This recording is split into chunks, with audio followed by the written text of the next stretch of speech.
আসসালামু আলাইকুম প্রিয় শিক্ষার্থী। আজকের এই পর্বে আমরা প্রথম অধ্যায়ে দিনাজপুর বোর্ড ২০২৫ এর কোশ্চেন নিয়ে আলোচনা করব। তো আমরা দেখি দিনাজপুর বোর্ড ২০২৫ এর কোশ্চেন কি আছে, একটু উদ্দীপকটা দেখি। আচ্ছা দেখো, ক্রম ১, ২, ৩ এবং কি ৪, ৪টা ক্রম দেওয়া আছে।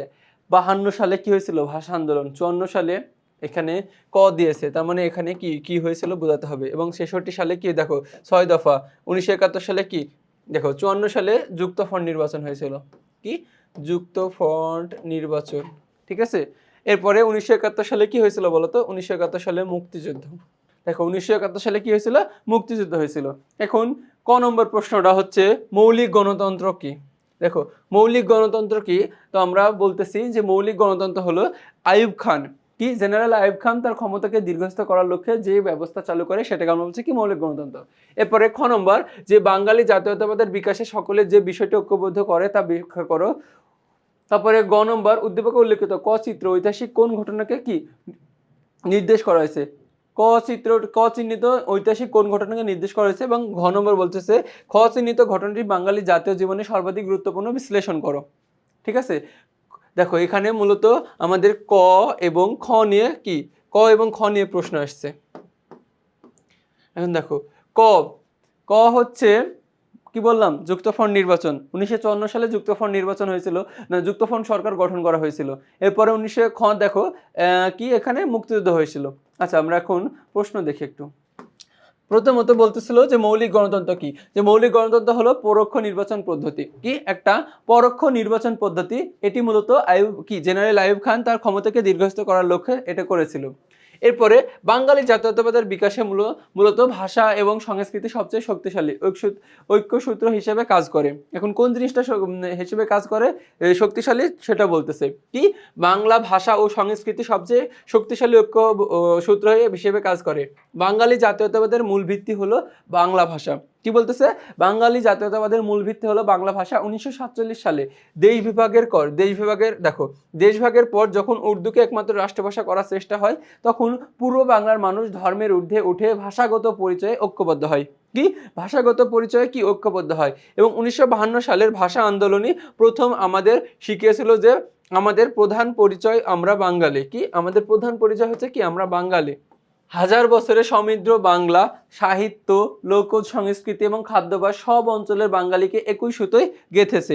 এই জীবন দর্শন বাঙালিদের মধ্যে ঐক্য গড়ে তুলেছে। বাঙালি জাতীয়তাবাদের মূল চালিকা শক্তি হলো কি ভাষাগত সংস্কৃতি অথবা সংগতি। ঠিক আছে। এরপরে গ নম্বর কোশ্চেনটা আমরা দেখি। আচ্ছা উদ্দীপকে দেখো উল্লিখিত ছকে ক চিহ্নিত দ্বারা ঐতিহাসিক প্রাদেশিক নির্বাচন এবং যুক্তফ্রন্ট সরকার গঠনের বিষয়টি আলোচনা করা হয়েছে। কি ঐতিহাসিক প্রাদেশিক নির্বাচন ১৯৫৪ সালে প্রাদেশিক নির্বাচন হওয়ার কথা ছিল, ঠিক আছে, এবং হয়েছিল, এবং যুক্তফ্রন্ট সরকার গঠনের কথা বলা হয়েছে। এবার বলতেছে যে পূর্ব বাংলার প্রাদেশিক পরিষদের নির্বাচনের মুসলিম লীগের শোচনীয় পরাজয়।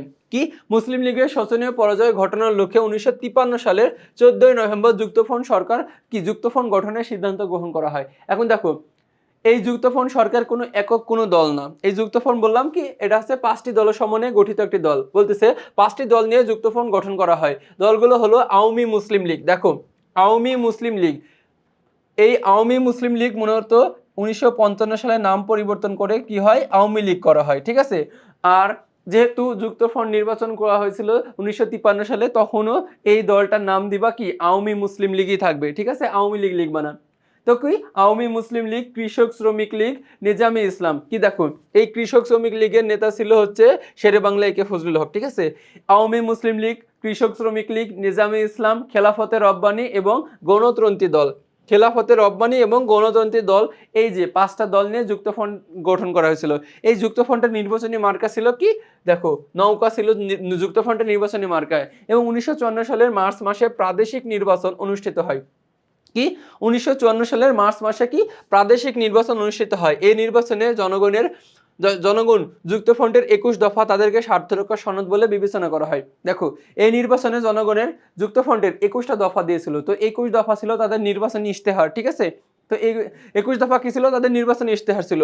পূর্ব বাংলার প্রাদেশিক পরিষদে 237টি মুসলিম আসনের মধ্যে যুক্তফ্রন্ট মাত্র 223টি আর মুসলিম লীগ মাত্র 9টি আসন লাভ করে। দেখো 237টি মুসলিম আসনের মধ্যে যুক্তফ্রন্ট কতটি পেয়েছিল? 223টি পেয়েছিল এবং মুসলিম লীগ মাত্র কয়টি আসন লাভ করেছিল? মুসলিম লীগ মাত্র 9টি আসন লাভ করেছিল। এখন দেখো এই মুসলিম লীগ লীগ কথাটি থাকলেও এটি ছিল মূলত একটা কি পাকিস্তানের দল, ঠিক আছে, পাকিস্তানের একটা কি রাজনৈতিক দল। জনগণই যে সকল ক্ষমতার উৎস এই নির্বাচন ছিল তার প্রমাণ। দেখো জনগণই কি যে সকল ক্ষমতার উৎস ছিল তার এই নির্বাচন ছিল তার প্রমাণ।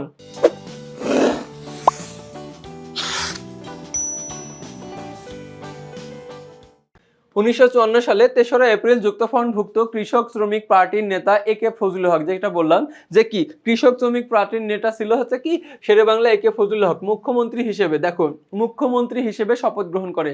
যেহেতু কি এখানে প্রধানমন্ত্রী না, এটা হচ্ছে যে একটা প্রাদেশিক নির্বাচন ছিল, আর প্রাদেশিক নির্বাচনে প্রধান যে থাকে তাকে বলা হয় মুখ্যমন্ত্রী, ঠিক আছে। তো এই মুখ্যমন্ত্রী হিসেবে শপথ গ্রহণ করেন।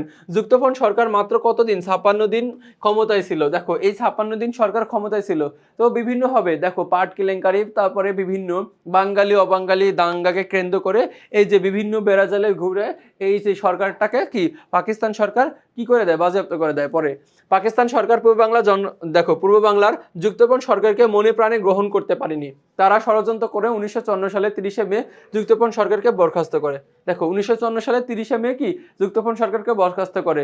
শেরে বাংলা এ কে ফজলুল হককে গৃহবন্দী করা হয় এবং বহু নেতাকে গ্রেপ্তার করা হয়। এভাবে দেশ ধীরে ধীরে সামরিক শাসনে বেড়াজালে আবদ্ধ হয়। দেখো 1954 সালে নির্বাচন হয়েছিল, এরপরে 1958 সালে বাংলাদেশ কি দেশে সামরিক শাসন চলে আসে। কত সালে? 1958 সালে। দেখো 1958 সালে প্রথম যে সামরিক শাসন চালু করেন তিনি ছিলেন প্রেসিডেন্ট ইস্কান্দার মির্জা। কি প্রেসিডেন্ট ইস্কান্দার মির্জা প্রথম সামরিক শাসন চালু করেন।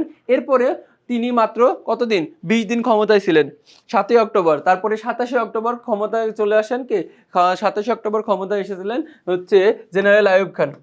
এবার বলতেছে যে এই নির্বাচনের বিজয় প্রমাণ করেছিল যে পূর্ব বাংলার মানুষ স্বৈরাচারী মুসলিম লীগকে প্রত্যাখ্যান করেছে। কি স্বৈরাচারী মুসলিম লীগকে কি করেছে? প্রত্যাখ্যান করেছে। দেখো মুসলিম লীগকে তারা কি বুঝতে মানে তাদের হচ্ছে কি স্বৈরাচারী ভাব ছিল, মনোভাব ছিল পূর্ব পশ্চিম পাকিস্তানের একটা রাজনৈতিক দল, যা পরবর্তীতে 1966 সালের 66 এর 6 দফায় এবং 1971 সালে স্বাধীনতার মূল ভিত্তি হিসেবে কি কাজ করেছিল। এরপরে আমাদের ঘ নম্বর প্রশ্নটা দেখি। আচ্ছা ঘ নম্বর প্রশ্নটা যে খ চিহ্নিত ঘটনাটি কি ব্যাখ্যা করতে বলছিল। যে খ চিহ্নিত ঘটনাটি হচ্ছে কি 1971 সালের মহান মুক্তিযুদ্ধ। কি ছিল? 1971 সালে মহান মুক্তিযুদ্ধ ছিল। মুক্তিযুদ্ধ বাঙালি জাতির কি বাঙালি জাতীয় জীবনে সর্বাধিক গুরুত্বপূর্ণ ঘটনা এবং এটি একটি কেবল সশস্ত্র সংগ্রাম ছিল না, এটি ছিল বরং এটি ছিল একটি দেখো একটি জাতির হাজার বছরের স্বপ্ন বাস্তবায়ন, শৃঙ্খল মুক্তি এবং নিজস্ব পরিচয়ে বিশ্ব মানচিত্রে প্রতিষ্ঠিত হওয়ার চূড়ান্ত পর্যায়। তো মুক্তিযুদ্ধ কি? মুক্তিযুদ্ধ মানে কি যে শুধু একটা আমাদের কি যে দেশকে রক্ষা করা এমন না, এটি ছিল বরং একটি জাতির হাজার বছরের স্বপ্ন বাস্তবায়ন, শৃঙ্খল মুক্তি, নিজস্ব পরিচয়ে বিশ্ব মানচিত্রে প্রতিষ্ঠিত হওয়ার চূড়ান্ত পর্যায়। মুক্তিযুদ্ধের মাধ্যমে বিশ্বের মানচিত্র স্বাধীন সার্বভৌম বাংলাদেশ নামক একটি নতুন রাষ্ট্রের সৃষ্টি হয়। দীর্ঘকাল পরাধীন থাকার পর বাঙালি জাতি নিজস্ব শাসনতন্ত্র পতাকা লাভ করে। এটি বাঙালি জাতীয় জীবনে গৌরবময় কি একটা অধ্যায় ছিল, গৌরবময় অধ্যায়। দীর্ঘদিনের শোষণ বৈষম্য এবং শাসনের বিরুদ্ধে মুক্তিযুদ্ধ সমগ্র বাঙালি জাতিকে একসূত্রে গেঁথেছিল। পাকিস্তান দেখো পাকিস্তানি শাসন আমলে বাঙালির ভাষা এবং সংস্কৃতির উপর ক্রমাগত আঘাত হয়েছিল। কি ক্রমাগত যে আঘাত হয়েছিল।